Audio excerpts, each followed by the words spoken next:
Hey there, beauty landlords, and welcome to the Beauty Landlord Podcast. This is a show where we dive deep into the world of being a landlord in the beauty industry. Hi, everyone. Carlene here with the Beauty Landlord Podcast, and we are with Kristen today from Utopia Salon Suites, and we're so excited to learn about her journey in the salon suite business, and also she just started franchising, so this should be cool and a lot of great gems. So how are you today? I am fine. I'm excited to do this. Good, I'm excited too. Yeah. So I've mentioned a little bit earlier, it is a couple questions. So the first question is, we all have a unique path in our journey in the beauty industry. What was your path? And what drew you to the salon suite business? Oh gosh. I graduated from cosmetology school right out of high school, Mhm. and that was 30 some years ago. Um, 34 to be exact. So out of cosmetology school, I did everything. I worked in commission salons. I worked as a booth renter. I even worked in my home for a while when my kids were small, did some hair in my basement. And then 12 years ago, so it would have been 2012, I went to a salon suite and started my business there. And this was a locally owned salon suite. Actually, a friend of mine owned it. It was wonderful. I loved everything about the experience of working there, running my own business, making all my own business decisions, having a space to decorate the way I wanted, and all the things. Well, then 2 years into that, I was relocated to a different city, and I had to make the decision of whether to go back to a traditional open air salon where that would have been a good decision to build a great clientele and maybe learn some new things and be around other beauty professionals, or to go into a suite concept salon again. And I did make the decision to go back into a suite concept salon because I loved it so much. And I was actually able to build and grow very well and very Mm. quickly. It really surprised me. Mm. Um, I and believe like sometimes like change, like when you change locations, like the energy somehow just yes, like yeah, fresh, new. fresh, And, yeah. and I was thinking, you know what, I'm going to make this work because the Mm. thought of going back to being an employee or being around things that I didn't truly enjoy, people's other way of doing things and that kind of thing, I just didn't want to do it. So Yeah. I made the suite work. And so I was there for 8 years. And towards the end of that time there, I started to think, if I did this, if I was the owner of this place, we would have this, we would have that. You get into that mindset Yeah. to do this better. And some of that was just fantasy, and some of it was stemming from things that actually were frustrations or disappointments from where I was at. So I thought, what the heck? I'm gonna do it. At this point, I was pushing 50, and I thought I'm probably gonna be behind the Oh, chair for 10 more years max. yeah. Physically, you can't do it forever. And I Yeah. thought, so I've got my last segment of my career. I'm going to build the perfect place for me to spend my last segment of my career, bring others in, and Mhm. create a sweet concept salon. That was my intention. So I did that, and I opened up the first salon, and we had 12 suites, and one of them was mine, and I worked full time behind the chair, and I loved it. I got to build the business, and I got to choose all 11 people that I got to work with. So it was ideal. And then we continued to have demand for our suites. We filled up real fast, and we kept having demand, and we didn't have space in the location we were at to grow and add more Mm. suites. We would have loved to have done that, but it wasn't an option. Yeah. So I thought, well, maybe we should do a second location. Is that crazy? So, Not at all.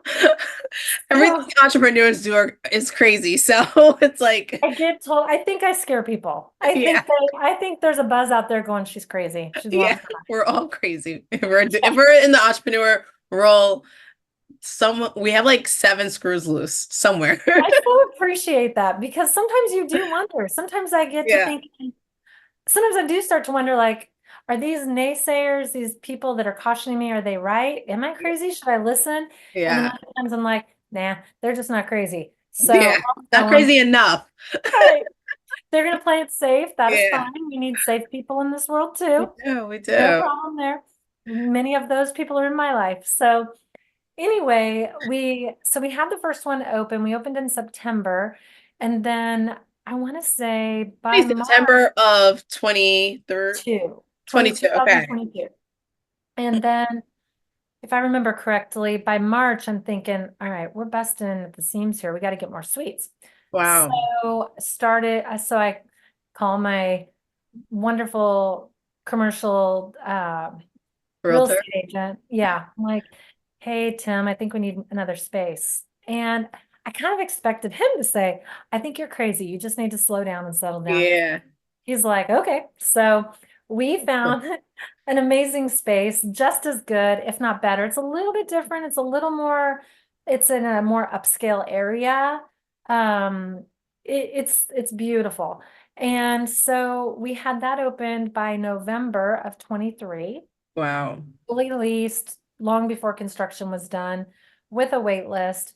And so we kept having more demand. And I thought, well, now actually at the end of that, I was like, okay, I'm done. I'm tired. And by this point, I am no longer behind the chair. It's not possible. There's Yeah. too much going on. So I did have to give that up, which was really hard because I wasn't, Was it really hard for you or for your clients?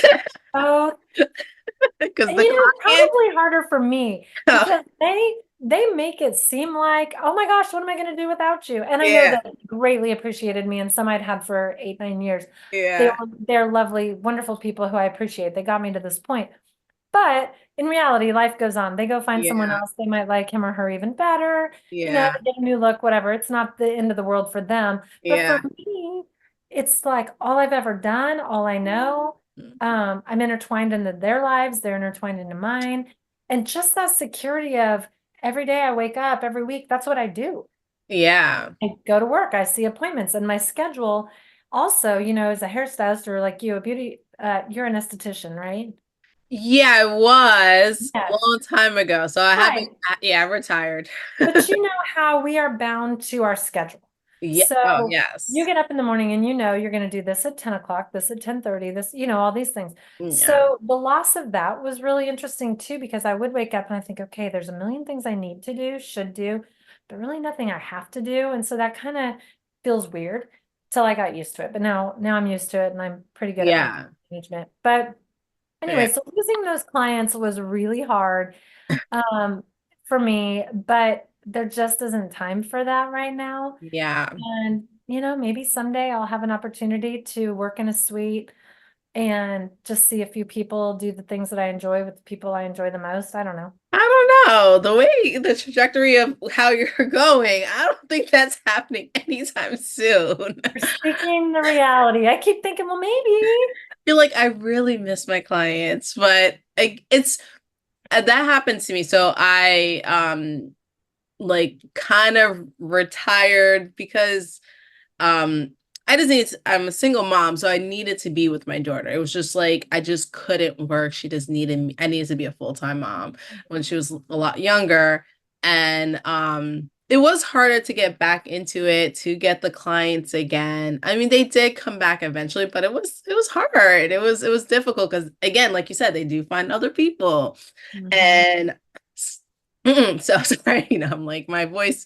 But yeah, so I definitely understand, but I think the way you're going, you're going to take things to another level or in this next chapter of your life that it's going to be something that's like in your past. Like, this is something I did, like there was a chapter of my life. And because, yeah, what you're about to embark on is something so much greater than probably that you even think that's even like possible, but that's normal because that's not true. We don't even know what's possible. We're just going. We're just like one step at a time, one day at a time. That's amazing. So That is so either, true. yeah, either way, give me chills. I'm like 50, starting on this new chapter. I mean, a lot of I was like a lot of beauty professionals that are opening up salon suites are kind of young. now. So this it's like good and refreshing to see someone that's more mature and who Such a love being nice in the way of putting chair. it. Huh? I said that is such a nice way of putting it. Yeah. I Well, will I say, don't feel, I mean, I'm older too. I'm not like in my 20s. I'm closer, so um yeah, mature is a good way. I don't think we're old because I would never have guessed you were, would never, but we're more mature in yes, mentally, yes, So and it's different because usually the more mature you get, exactly, the more, I guess, less risks that you're gonna take. You're gonna take less risks. You're gonna be like, I don't know, I've been there, done that. That didn't work. But you actually are like, I'm gonna try this. I'm gonna do this, and it's definitely refreshing, and it's good to anyone who else that hears this. Like, it doesn't matter, right? What age you are. right. If you decide that you want to do something, go ahead and do it. All right. So, next question. Um, we talked about. So you have how many locations now? We have two Oh, locations you have two. open and running, and we have a third location in the process. A third location in the process. And Okay. then So, we also have a franchise location coming. oh, this is Have so exciting. someone just signed their FDD, so Ah, yeah, you gotta give the flowers to that. So were yeah. there any specific like milestones that you were like, I need to reach before you decided to either open that next location or build it or the franchise? Or is what made you want a franchise? Well, A do lot you of want me to questions speak to there. the milestones first? Yeah, I was like, there's a lot of questions Uh, there. Sorry. that's okay. No, I can sort it out easily. Yeah. So funny you mentioned milestones, and I think as an entrepreneur, you'll also be able to relate to this, which I love. I love having someone else who has a crazy brain like mine. So when we opened our first one, that's obviously a milestone. We open it, it's fully leased, it's going very well. We're cash flowing in the positive and all the things. And peers, my friends, my family, peers, my fellow beauty professionals are so lovely. And they're like, good for you, good job. You did this. This is so great. And although I appreciate it greatly, I was like, not there yet. You know what I mean? Like, this isn't where we celebrate yet. And so then I thought, well, maybe when my business loan is paid off, maybe that's when we celebrate, which Mm, we will celebrate. Um, so there was that milestone. Then we opened the second one. And again, I was like, I should be more excited. And I'm thrilled and I'm happy and I'm so proud of it, all good things. But at the same time, I'm like, no, we're not, there's more here. We're going mm, on. We're going on to the next thing. yeah. So then after the second one, I was tired. The whole onboarding and construction and all that is pretty exhausting. It's a Yeah. very brief period of time that it's exhausting. And then when it's done, it's like, oh, well, this is easy. Everybody's here, they understand the systems, it's all good and smooth sailing. So I guess you would say then the third location, beginning that was another Yeah. milestone. And that came simultaneously with the idea to franchise. Mm. Which was that your other question? How did we get Yeah. okay. So I think the motivation for me with franchising is by the time we had our second one underway, I could see that um, we have, I know that I'm extremely biased, it's my salon, but I love that. We're a all we're like, we're the best. We know everything. That's Sure. it. So we have such a great model, and I think we really fit in well with the franchises that are already there. I don't know if it's okay for me to name them, but the ones that I see Yeah. Sola, My Salon Suite, Yeah. Mix, Encore, and there's several, but yet there's not that many, when you Yeah. really look at it. And I'm comparing ourselves to them, and I'm like, we can play in that game. We can compete with them. Some of them I think we are substantially better than. Some I think, oh gosh, if ever we could be like them. Yeah. So I feel like there's a place for us there. But Yeah. my motivation for wanting to do it was number one, that I did think, you know what, we can do that. And number two, that is a great way to scale and grow the brand. And of course, as an entrepreneur, your dream is to see your name and your baby grow up and be big. And Yeah. so I can't physically, personally, and financially open salon after salon after salon nationwide, that would be really cool, but I don't have enough time and energy for it. Yeah. Um, but I can help others do it, have them succeed using our systems and our branding and watch them grow to fruition. And that really excites me. So that is a milestone. Completing the whole process of getting the whole legal franchise set up was it really wasn't that bad. It was done. We had a third party company help us with that, and they have been excellent to work with. So we did get that done. I guess that's another milestone. We have one FDD signed. They're in their 2-week process right now of looking that over and deciding the next steps, which I'm very excited about them as franchisees. Yeah. And so I guess we'll just see. Hopefully we can, you know, get a couple more yet this year. I would like to see, I'd be really excited if someone went into an area, a city or a part of a city and did a few units like we have. It's worked really well for us to have 2 units on one side of town and then the third going on the other side of town. So I'd love to see a multi-unit franchisee come up. Yeah, I think the salon, talking about the bigger franchises, they're only taking up, I think, about 20% of market share at the moment. So there is still a lot of room for growth. Um, I know a little inside information that they are going to be in a growth stage, in the next 3 to 5 years, because they do, like you said, financially, they do have those backings.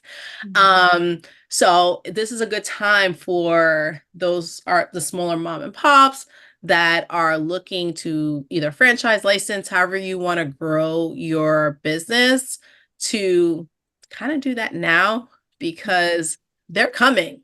Yeah. They're coming fast, and they're not coming to play. They want to have 100% of the market share. Is that possible? I don't know, but um, they're gonna come out with more amenities for the tenants, so but it's a good time now to definitely start. So all right, we talked about the factors. Um I guess to elaborate on that, like everything that's going on with the growth now in the salon suite industry, what do you think is what amenities do you think tenants are going to need? What do you think designs that needs to happen, or just the future of the salon suite industry? I feel like I get a lot of feedback regarding the aesthetics of our space. What we've done is the common area, the hallways, which really with suites, there's a lot of hallways. The hallways, the bathrooms, and then we have a little beverage bar. And the little bit of reception area, if you will, that we have is very clean and neutral. So I'm finding that these beauty professionals are typically creatives, hairstylists, estheticians, we have creative minds, and they want to go into their suite and decorate it how they want. If they want to Yeah, paint it,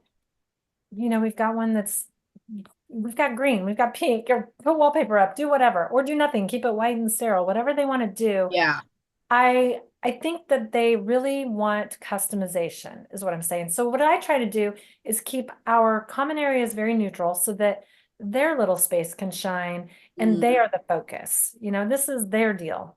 yeah, Um, Something else I see, and I don't know if you've heard this too, but as we have seen quite a movement from open air, say commission or booth rent salons, which are wonderful. I want to pause here. There is a place for them. They're important. I support them. I think it's essential that people start there. There's so much to learn.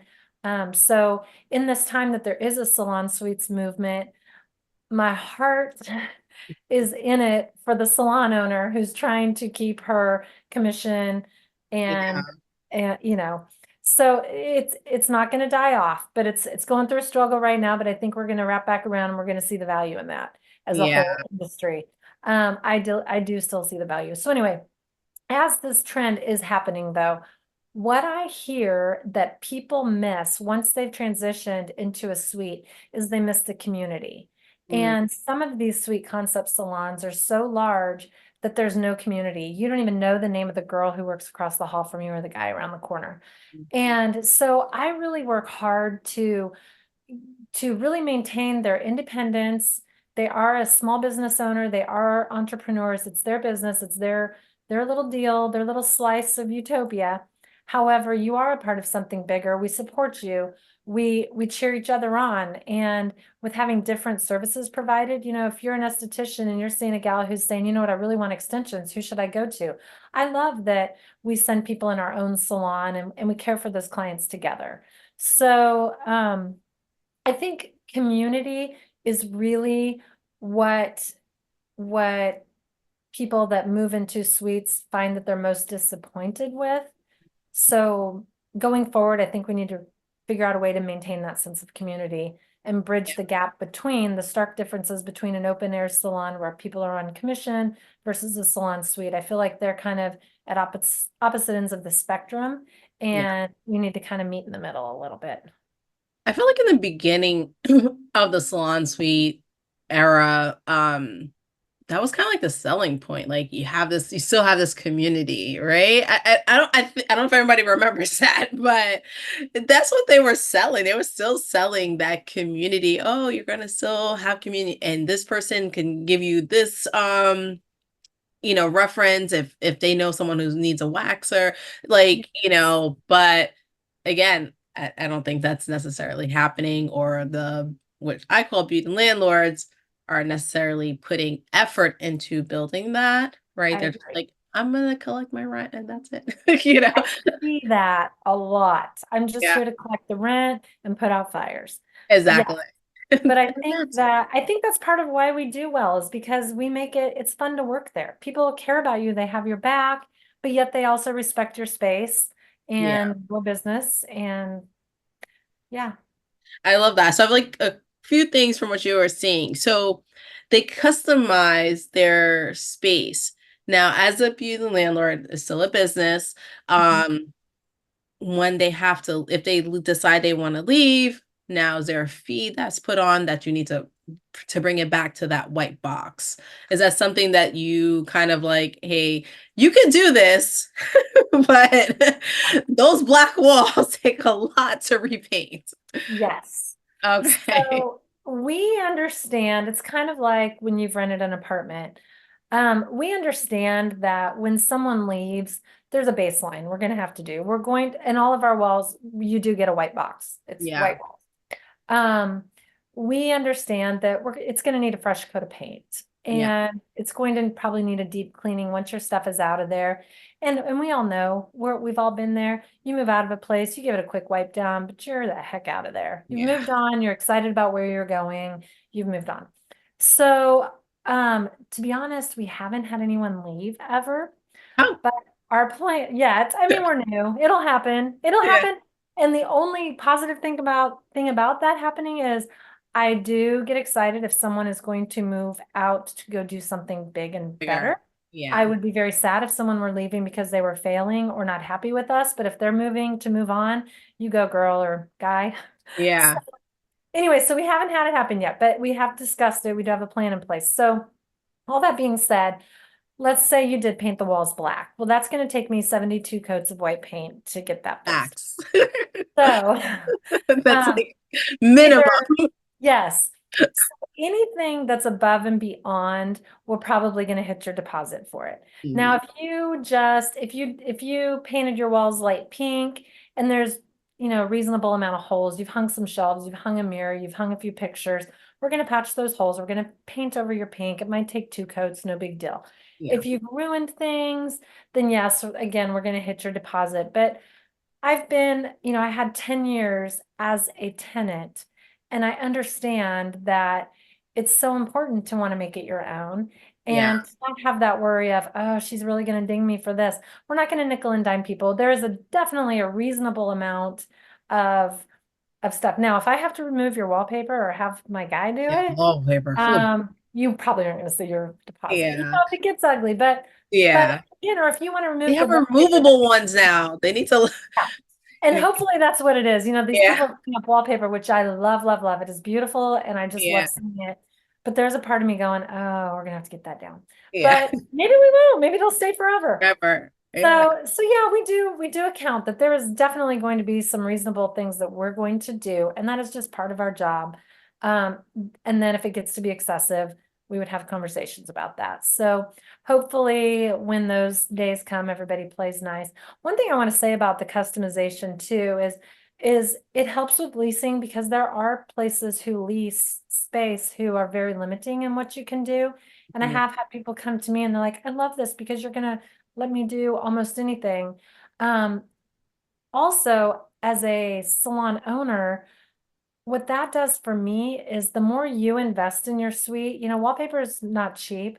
The labor of painting and hanging your shelves and all that is an investment of your time and sometimes your money. So I feel like that makes people less likely to be all willy-nilly and think they're just going to pull out and go work over here next week, or you know what I mean? I feel like I hate to use the word tether. I don't want to trap anyone ever. I want But them they to be feel more happy. invested in their own, Yes. like they're prideful in their Yes. stuff.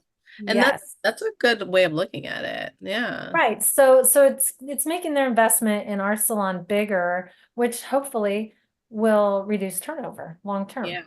No, So that's a that's a good point yeah. of view if anybody wants to get in the salon suite And and if it shape. costs me a few $100s to repair the damage that they leave Yeah. at the end of the day, Yeah, yeah. it's like is that, but again, I think I have to figure out what that statistic is. I will figure it out eventually. That turnover statistics among all the salon suites, like Yeah. what is normal, what is longer than, and Mhm. then if you're turning over every 6 months, like, is this really a salon suite business? Like, so we got to figure out like what is that average of it? Because even when I was owning my own spa, I would tell people girls would stay with me for 3 years. So like, wow, that's a long time. Like turnover is usually like 6 months, 8 months, and they're like 3 years. I'm like, yeah, I provided them education or I provided, certain things. And then I eventually had to become a beauty landlord because the growth at the time, I don't see it as much now, but at the time it was that be your own boss, be your own boss, be your own boss on social media like nonstop. I think it was, I forget when it was, but at one time social media, it was like, oh my God, I could not go through a post. So everyone thought, they want to have their own thing. So I end up having to become a beauty landlord because of that.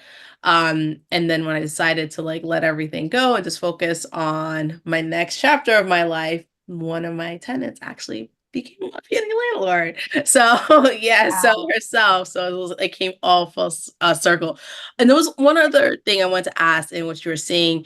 Um, how do you think partnerships with the salons would be? Like, do you think they'd be open to, hey, like this is a high possibility, you know?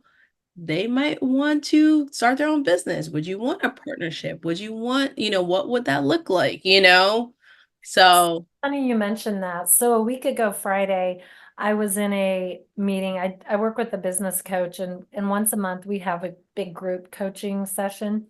And she's really good about making sure that every business is different. So there's not going to be another salon suite owner in there. But there is a gal who owns a spa.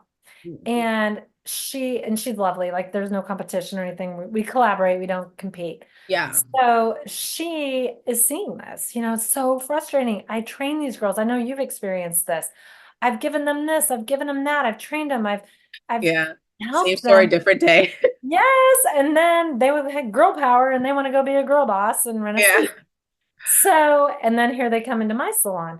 And so we actually talked about getting together to really power, brain power this, or what do I want to say, brainstorm this.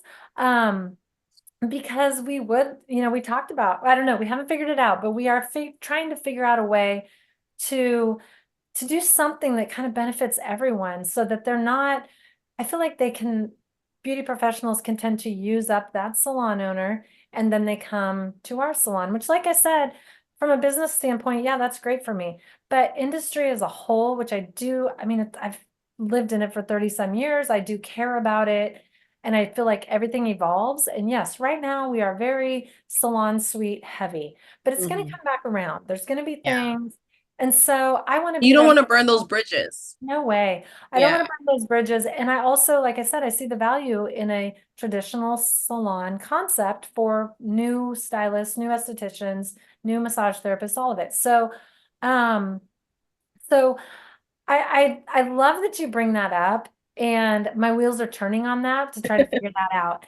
I know that I'll come up with it. I usually come up with my greatest brainstorms when I'm on a walk or in the Yeah. shower or something, but it'll hit where we figure out what it is that will make it work better for everyone. And yeah, so I love that you Well, brought you that up. you had a good word of copy, a slice of Utopia. I love that copy that she said. I was like, she took a marketing class.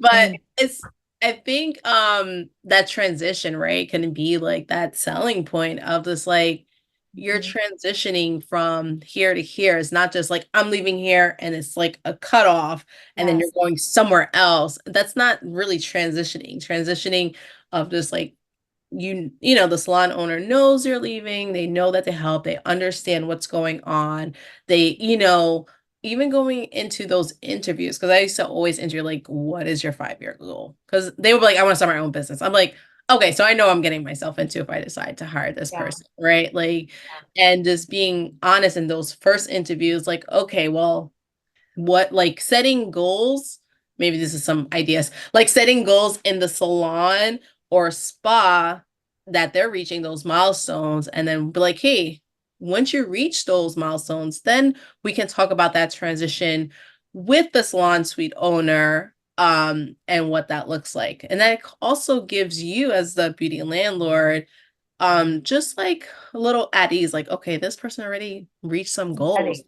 Yeah. they have a clientele, and it's like, okay, we could all transition together, and it makes that a lot easier. No, I like that. Yeah, well, you and I might have to get together later and really brainstorm this. Yeah. I think I love stuff like this. I do too. I Yeah. do too. I think there's a way. I think there's a way to make it great for everyone. Yeah. All right. So last thing, just like a gem that you want to leave what a beauty landlord now, or an aspiring beauty landlord, one little gem. How little? A bit little or big, I don't know. You know what? The littlest things make the biggest impact. That's true. That's true. I think what I want to say at this point is always, always stay in the mindset of generosity and gratitude and wealth and I'm not talking wealth as in dollars in your bank. I'm just general wealth and good. I think that when just kind of like what we're talking about, I could get real freaked out about someone who's talking about leaving my salon suite to go open their own salon. I could be like, oh no, she's going to leave and she's going to do something. And what if everybody thinks she's better and wants to go with her, and get in this real scared mindset of fear and just stress and anxiety about that. Rather, I think when we all figure out how we can all win, there is so much room in this industry. There's plenty of clients to go around for every beauty Yeah. professional. There are plenty of salons for every beauty professional to work in. And yes, Utopia Modern Salon Suites is the best suite concept salon to work at. However, however, the other ones are great too. And there's plenty. Yeah. So, and there are days where I worry, I'm in the pre-leasing mode and I'm thinking, okay, nobody's inquired today. Nobody wants to, oh gosh, nobody wants to work here. Nobody's ever want to work here. They're all going to leave. I'm in trouble. I love that. That's so me every other We do day. that, yes. And so we have a moment. And then I find that if I switch my mindset and I do something generous, or I just think a positive thought, like, I can't even think of one right now, but tomorrow's going to be really great. I bet 5 people are going to call me today or tomorrow. Then Yeah. maybe 7 people call me and I sign 3 leases. It's just really, I guess my last little tidbit to whittle this down to a little tidbit is keep your mindset in check always. Love that. And keep it positive and keep it flowing and maintain energy that is going to help you and everyone else. I love that. And I think I live by that because even our situation, right? Like it wasn't like, oh my God, ideal for Spabilaty, right? But my mission, I had to always remember whenever something didn't go the right way for Spabilaty, I'm like, but what is my mission? You Yeah. know, my mission is to help beauty professionals have sustainable careers. That Yes. is my mission. However, I can do that, I will do that. So if that's helping us speaking and hopefully helping one other person, Mhm. um, why not? You know, and maybe in 5 years, somebody's gonna call me up or hit me on LinkedIn, and be like, I listened to your podcast and it really inspired me. And I would be like, I did my job, you know? So I love that because you really have to like you said, keep your mindset just on track, what your mission is. It will work out. Everything will figure itself out the way it's supposed Right. to, regardless, And, you know? and when something doesn't work out like we hoped or expected, I've seen it happen over and over. We're really disappointed. You feel like a Yeah. failure. You question every decision you've ever made. Yeah. And then in time, whether it's a day or a year or 10 years later, you realize, oh, that's why that happened. It Yeah. wasn't supposed to work like that. It was supposed to work like this, and this is better. Yeah. So I love that. I yeah, believe. if someone, if my favorite tenant were to leave, I don't have a favorite. I love them all dearly, but if someone wanted to leave my salon and I was really sad about it, I have to stay in the mindset that, okay, that's because there's someone better filling that space. Yeah. Or I don't know. There's always a good reason, I think. We just have to stay in that mindset. And I know some people are rolling their eyes thinking, yeah, yeah, yeah. I get it, but let me tell you, it's for another day, another podcast. I've been through some stuff. I've been through some stuff, and somehow I'm vertical. Yeah, I love that. I love that. So Yeah, I think if anyone takes anything away from this podcast, this is that gem you take away. yeah. So where can people find you if they want to reach you, if there's a potential tenant, or just another potential beauty landlord that wants to just Or talk and ask for, franchisee. I would or a love, franchisee. yes, yes. Gotta get that Um, money. and the growth. I mean, I just cannot imagine. I feel like that's like seeing your kids grow up, to have Yeah. a franchisee and see someone else do it. It's like, yay, you go. Um, To get a hold of me, of course, someone can call me. My phone number is 816-863-2599. My email is Kristen, it's Kristin at utopiamodernsalon.com. Our website is utopiamodernsalon.com. There's forms in there, contact us. Our website is actually currently under reconstruction. So if you look at it now and you think it doesn't look too great, give us a couple weeks and it's going to look amazing and be better functioning and all the Yeah. things. And that's all. We're on Instagram, Facebook. That's not I always say, don't judge me. Like, don't judge me. I say the same thing. I say this. Oh my God, so funny. I'm like, just don't judge. Just, I just go. know. Sending people to your social media feels so vulnerable. It's like, Yeah. oh gosh. Because I'm not a social media expert. I strive to be. Are Um, you doing your own social media? I'll probably hire someone before I ever get great at it. So Yeah. I just haven't been able to give up the control. Mm, And not that I'm good at it. I should give yeah. up the control. And once I do, I'll be like, oh, why did I wait so long? I'm sure. Or But for it's finding anybody who that does perfect social person. media. Yes. And then there's always the budget, it's like, oh, I can do it Yeah. though. I, so, Yeah. so yes, please don't judge our social media, and then check out our website in a couple weeks when it's really good. Yeah, I love that. All right. Thank you so much. Thank you, Colleen. I so appreciate this and enjoy you. And sadly, I think we have the same brain. Maybe it's Me not sad. too. Me too.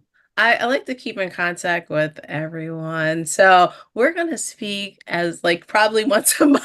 Like, what Great. do you have going on? What's going on?